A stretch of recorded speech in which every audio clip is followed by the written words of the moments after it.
Hi guys, welcome to my channel FinMom. I try to make finance simple for you. If you're new to the channel, please subscribe to the channel. And if you like the video, hit like at the end of it.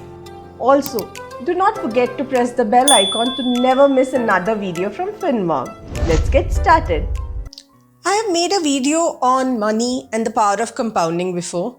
Please do check that out. In today's video, we will talk about savings and investing. Most people think that they're synonymous. Savings and investing are the same thing, but they aren't. Before I go to savings and investing and the difference between them, I am going to talk about saving first. Now, people, especially of our generation, they think that they earn, they spend, they enjoy because they're working too hard for it. Right? It's a very good thing. It's a very logical thing. You're earning, you're working hard for your money, and you get to spend the way you want to. You want to live your life the way you want to, and there is nothing wrong with that. I am somebody, if you know me, I'll tell you that you should spend, you should enjoy the good things that life has to offer. I have been telling this again and again. So I am on your side. But there is something that you need to think about. This urge to spend, to enjoy life is not going to go away as you age. At 60, you also want to enjoy life. At 70, you also want to enjoy life. But the urge to earn money is going to fade away, right? Maybe not at 40, maybe not at 50, maybe 55. I think my urge will go away at 40 only. So the urge to earn, the urge to go work hard for your earning is going to go away. So for the future expenditure, don't you think you should keep some money aside? Now, how much you should keep is again a priority. It's a very personal thing. Now, people who know me come and ask that, oh, you left your job, you write, you do freelancing, you just do whatever comes to your mind without worrying about savings and investment. And you are talking about savings and earnings. You probably retired at 33. Now, there is a difference between retirement and being retirable. I am probably in a gray area in between, but for me, saving has a different meaning. For me, if I have 10 lakhs in my accounts for contingency and I have some source of income that helps me get through my monthly expenses, for me that's enough.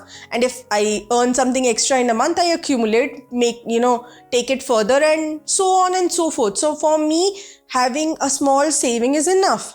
That might not be enough for you. You would want to live in a mansion, go on a yacht, and have 4 European trips every year when you retire.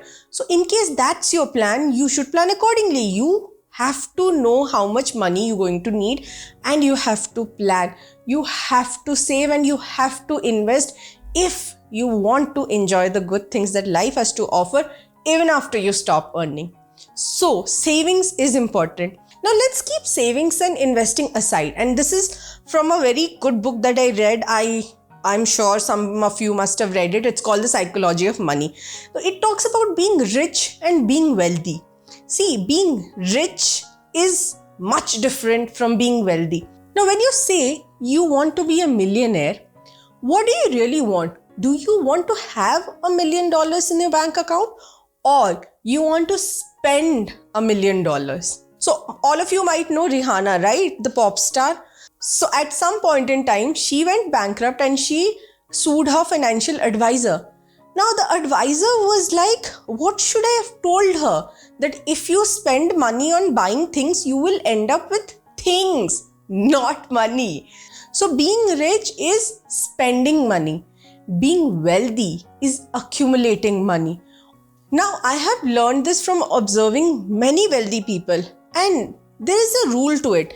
They don't disturb their capital, you see. If they have 1 crore in the account, they are not going to go around and spend the 1 crore buying stuff. No, they keep that 1 crore intact. Whatever returns they might get, they don't actually spend all of the returns also. They save from that, but they try to limit it. You might see somebody buying a yacht and think, oh, he is wealthy, he just bought a yacht for 1 crore. But do you know he could have bought a yacht for 5 crores if he stretched his finances? He did not. Whatever income or whatever money that he had, he spent a part of it. So what happens is when people like you and me start earning, say we've always wanted a bag, we've always wanted some shoes, we've always wanted a big 3 BHK or 4 BHK or a car, and not just a normal car, a normal ordinary car, but a fancy car. So we stretch our finances. So this is a story that I have learned growing up, and I share it with people I know. I mean, you might not even enjoy it, but it's a very small one, so I'll just share it with you. What happened is this guy wanted to buy a tractor. Now in villages, they use tractor for farming, right? So he wanted to buy a tractor. He was running short of, say, 10,000. Fine. He took money from his cousin, he took money from his friends, and villages people are not very rich. So 10,000 also is a big deal. So he took money from everybody, piled up that 10,000, stretched all his finances, got the money, went to the store, bought the tractor, right? But he did not realize that the tractor would need petrol to run or diesel to run. So he did not save for that. He did not account for that. And he stretched his finance in a way that so now he has a tractor, but not the money for petrol. Now this is a very simple example, but that's how it works.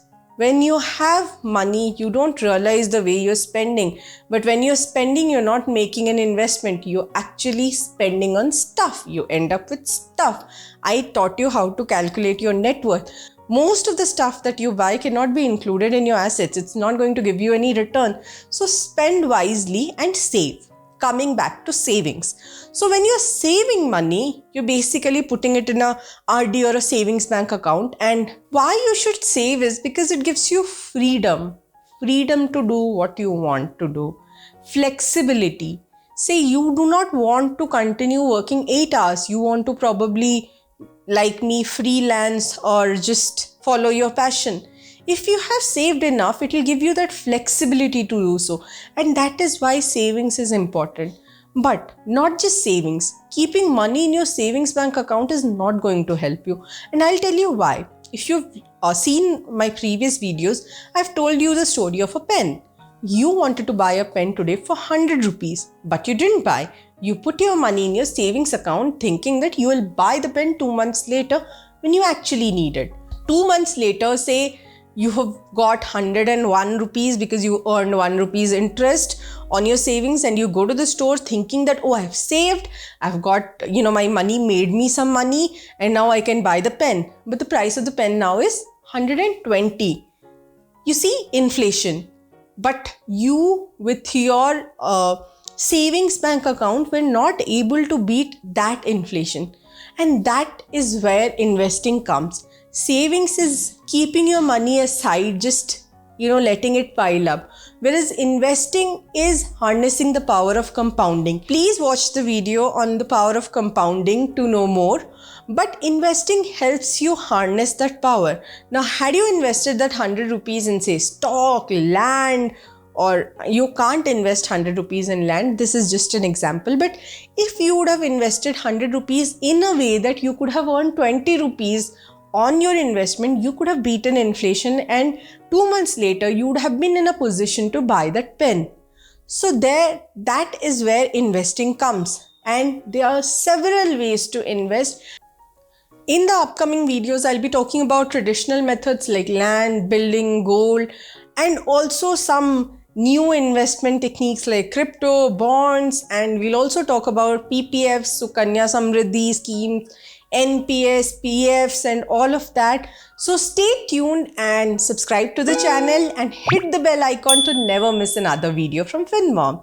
Thank you. See you in the next video. Bye.